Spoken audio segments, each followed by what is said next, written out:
നബി മുഹമ്മദ് മുസ്തഫ സല്ലല്ലാഹു അലൈഹി വസല്ലമ തങ്ങൾ അവിടുന്ന് പറയുകയാ,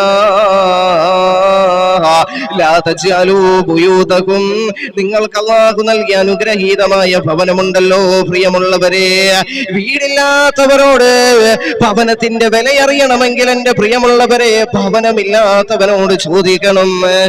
എന്നാൽ അല്ലാഹു നിനക്കിന്ന് ഭവനം നൽകിയെങ്കിൽ ആ ഭവനത്തെ ഉണ്ടല്ലോ അല്ലാഹുവിന്റെ നാമങ്ങൾ കൊണ്ട് നീ അലങ്കാരപ്പെടുത്തണേ, ഇബാദത്തുകൾ കൊണ്ട് നീ അലങ്കാരപ്പെടുത്തണേ പ്രിയമുള്ളവരെ. അങ്ങനെ അലങ്കാരപ്പെടുത്താത്ത വീട് എങ്ങനെയുള്ള ഭവനമാണെന്നറിയുമോ? അല്ലാഹുവിന്റെ പ്രവാചകൻ അവിടുന്ന് പറയുകയാ, ലാ തജ്അലൂ ബുയൂതകും ഖുബൂറാ,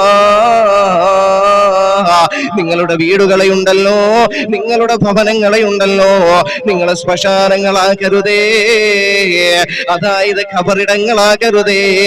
കുറച്ചും കൂടെ മനസ്സിലാകുന്നതിന് വേണ്ടി ഖുബൂറ എന്നെടുത്ത് ഞാൻ അർത്ഥം വെക്കുന്നത് എന്താണെന്നറിയുമോ? പ്രേതാലയങ്ങൾ നിങ്ങളാക്കരുതേ എന്ന് മഹാനായ നബി മുഹമ്മദ് മുസ്തഫ സല്ലല്ലാഹു അലൈഹി വസല്ലമ തങ്ങൾ അവിടുന്ന് പറഞ്ഞെങ്കില് എന്റെ പ്രിയമുള്ളവരെ നാം ഒന്ന് മനസ്സിലാക്കണേ, ദിക്റുകളും അദ്കാറുകളും ഇല്ലാത്ത ഭവനങ്ങളുണ്ടല്ലോ, ഇബാദത്തുകളില്ലാത്ത ഭവനങ്ങളുണ്ടല്ലോ, എന്റെ പ്രിയമുള്ളവരെ അവിടെ ഒരുപാട് ദുഃഖങ്ങൾ കടന്നു വരുന്നതാണ്. അതായത് മോശമായ കാര്യങ്ങൾ ഉപയോഗിക്കുന്ന ഉപഭോക്താക്കളായിട്ടുള്ള മക്കളുണ്ടല്ലോ, ആ ഭവനത്തിൽ വളർന്നു വരുന്നതാ.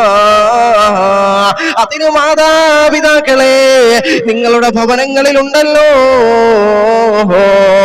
നിങ്ങളുണ്ടല്ലോ, നിങ്ങളുടെ മക്കൾക്ക് നിങ്ങൾ മാതൃകയായി വന്നില്ല എങ്കിൽ ഇബാദത്തുകൾ കൊണ്ട് ദിക്റുകൾ കൊണ്ട് അദ്കാറുകൾ കൊണ്ട് നിങ്ങളുണ്ടല്ലോ നിങ്ങളുടെ മക്കളുടെ മുമ്പിലാണെങ്കിൽ ആ ഭവനത്തിൽ നിങ്ങൾ ഐശ്വര്യമുള്ളതാക്കി തീർത്തില്ല എങ്കിൽ അതാ നിങ്ങളുടെ മക്കളുണ്ടല്ലോ മോശമായ കാര്യങ്ങൾ ഉപയോഗിക്കുന്ന ഉപഭോക്താക്കളായി പോലും മാറി നിങ്ങളുടെ കുടുംബജീവിതം തകർന്നടിഞ്ഞു പോകുന്നതാ.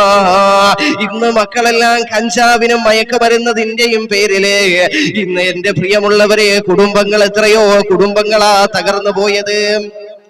നമ്മൾ ചിന്തിക്കണം, നമ്മളുടെ വീടിന്റെ പ്രശ്നമാണെങ്കിൽ അത് മനസ്സിലാക്കണം, അത് ഇബാദത്തുകളും ദിക്റുകളും അദ്കാറുകളും ഇല്ലാത്തത് കൊണ്ടാണ് നമ്മളുടെ വീടുകൾ ഇന്ന് ശവകുടീരങ്ങളായി മാറിയെങ്കിൽ അള്ളാന്റെ റസൂല് പറയുകയാ, പ്രിയമുള്ളവരെ വസല്ലു അലയ്യ, ഈ ഹദീസിന്റെ ബാക്കിയാ പറയുന്നത്, വസല്ലു അലയ്യ, നിങ്ങൾ എന്റെ പേരിൽ സ്വലാത്തുകൾ ധാരാളമായി നിങ്ങൾ ചൊല്ലണേ. നിങ്ങളുടെ ഭവനങ്ങളിൽ ഇരുന്നു കൊണ്ട് നിങ്ങൾ എന്റെ പേരിൽ